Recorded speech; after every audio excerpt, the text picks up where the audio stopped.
अभी हाल ही में जो पार्लियामेंट्री पैनल था वो गोवा का यूनिफॉर्म सिविल कोड में कुछ कुछ फ्लॉज को वो देखा है। उसमें से कुछ है कि जो गोवा का यूनिफॉर्म सिविल कोड है उसमें पॉलीगेमी और बाईगेमी को इजाज़त नहीं दिया गया है। बट अगर हिंदू का अगर कोई वाइफ है जिसको कि 21 ईयर्स तक कोई बेबी नहीं होता है या बच्चा नहीं होता है और 30 साल तक अगर उसको कोई लड़का नहीं होता है तो वो हिंदू जो मेल है वो फिर से शादी कर सकता है। तो इस तरह का कुछ कुछ फ्लॉज पार्लियामेंट्री पैनल गोवा का यूसीसी में उनको पाया। अब हम लोग बात करते हैं कि यूसीसी क्या होता है, यूनिफॉर्म सिविल कोड आखिर क्या होता है। तो यूनिफॉर्म सिविल कोड एक तरह का लॉ है जो कि पर्सनल मैरिज या फिर तलाक हो गया हो किसी का, या फिर उनके बच्चे इनहेरिटेंस कैसे करेंगे पेरेंट्स के प्रॉपर्टीज़ को, या फिर अगर कोई माँ बाप किसी को अडॉप्ट करना चाहता है तो वो कैसे करेगा।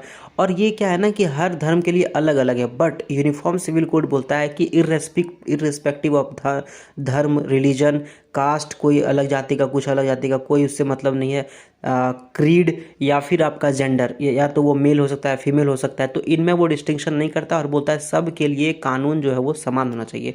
हालांकि भारत देश में जैसे आपको पता ही है कि मुस्लिम लोग अपना शरिया लॉ फॉलो करते हैं, हिंदू लोग अपना हिंदू रिमैरिज एक्ट वगैरह फॉलो करते हैं, है ना। तो इसलिए यूनिफॉर्म सिविल कोड बोलता है कि हिंदू मुस्लिम कुछ नहीं, ना ही हिंदू ना ही मुस्लिम ना ही सिख ना ही क्रिश्चियन, सबको एक लॉ के अंदर एक कानून के अंदर उसको लाया जाएगा। और उनका जो शादी करने का बिहेवियर है, जो तलाक का बिहेवियर है, जो बच्चे उनका प्रॉपर्टी लेते हैं या फिर कोई इसको अडॉप्ट करना चाहता है, वो सब में बराबर होगा।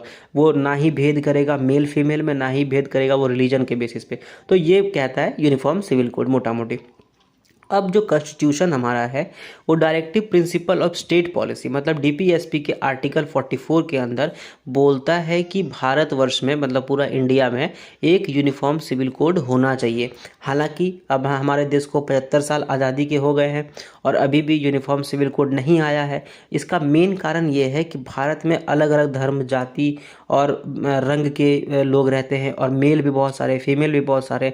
तो हर मैक्सिमम का अलग अलग तरीका है, अलग अलग कानून है करने का। जैसे कि मुस्लिम लोग का अलग है, क्रिश्चियन लोग का अलग है, फिर हिंदू, सिख, जैन, बुद्धिस्ट ये लोग का मोटा मोटी सेम ही है। बट हिंदू का अलग, मुस्लिम का अलग, क्रिश्चियन का अलग।